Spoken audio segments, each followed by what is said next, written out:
just a minute. You blew by the dedication so fast, you either knew who they were or you didn't care. You didn't know at least one of them, so it must have been the second reason.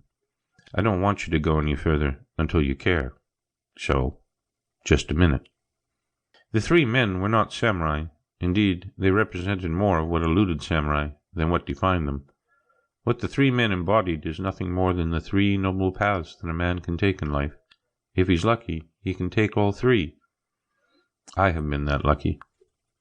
Basho was the quintessential lyrical traveler, opening himself up to meet all the world and all the people in it, as I was in my 5 years of hitchhiking around the planet in my late 20s.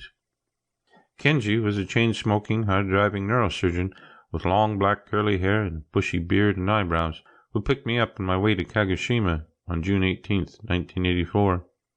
He probably told me his last name, but I lost it. He's probably dead by now, but back then he was very much alive. Kenji was serving humanity with all the skill and knowledge he could muster. His eyebrows went up a notch when he found out I was also a physician. They went up a lot when he found out about the hitchhiking the world part. "I want to drink with you," he said, like I had no choice. I didn't need one. After his clinic in Minamata, we ate too much sushi, drank too much sake, smoked too many cigarettes, and sang too much karaoke with his fisherman friends. He left me next morning with a new shirt and a renewed purpose. When I got back, I would serve humanity with all the skill and knowledge I could muster. Kamo no Chomi was a Thoreau of Japan. He was the last prototype of the first man, a 12th century Hermetic aesthete, who took his leave from humanity to live simply in nature. He wrote down his thoughts in his notebook of a 10-square, rush mat-sized world, the way I wrote down mine in Westwood Lake Chronicles. And that's the best way for a man's life to go, in the world of all people, some people, and no people, in no particular order.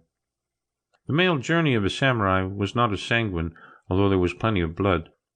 Their lyrical verse consisted of death poems. If they wandered, it was because they'd become masterless ronin.